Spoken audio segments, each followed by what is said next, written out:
அனைவருக்கும் வணக்கம். இன்னைக்கு ஒரு இலக்கண குறிப்பு வினாதான் என்ன பண்ண போறோம் அப்படின்னா நம்ம பார்க்க போறோம். ஃபர்ஸ்ட் क्वेश्चन பாருங்க. கை தொழுது அதோடைய இலக்கண குறிப்பு அப்படின்றது கேட்டிருக்காங்க. அந்த வார்த்தையை என்ன பண்ணணும் அப்படின்னா நம்ம சொல்லி பார்க்கணும். கை தொழுது, கையால் தொழுது. அப்ப ஆல் ஐ அப்படின்றதெல்லாம் எங்க வரும் அப்படின்னா வேற்றுமை தொகையில வரும். சரிங்களா? இப்ப வேற்றுமை உறுப்புகள் பாருங்க. இப்ப வேற்றுமை உறுப்புகள் பாத்தீங்க அப்படின்னா 1வது வேற்றுமைக்கும் 8வது வேற்றுமைக்கும் உருவு அப்படின்றது கிடையாது. அப்ப 2வது வேற்றுமை என்ன? ஐ, ஆல், கு, இன், அது, கண்.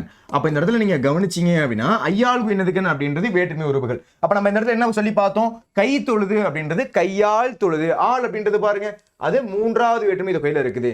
சோ ஆன்சர் என்ன? வேற்றுமை தொகை. இந்த இடத்துல உங்களுக்கு 3ஆம் அப்படின்னு கொடுக்கல. ஆனா இதுக்கான ஆன்சர் என்ன அப்படின்னா வேற்றுமை தொகை. அதுக்கு அடுத்து ஓமை தொகை பாத்தீங்க அப்படின்னா போல, போன்ற, புறைய, அன்ன, இன்ன, மான, கடுப்ப, ஒப்ப, உருளை இந்த மாதிரி மறைந்து வந்திருக்கும். அதுக்கடுத்து பண்பு தொகை அப்படின்னா என்ன அப்படின்னா நிறம், குணவு, அளவு, சுவை இதுபடி மறைந்து வரக்கூடியது. வினை தொகை அப்படின்றது பாத்தீங்க அப்படின்னா 3 காலம் மறைந்து வரக்கூடியது. சரிங்களா? ஓகே, உங்களுக்கான ஒரு கேள்வி என்ன அப்படின்னா இரவு பகல் அப்படின்றதுக்கான இலக்கண குறிப்பு என்ன அப்படின்றத கமெண்ட்ல சொல்லுங்க.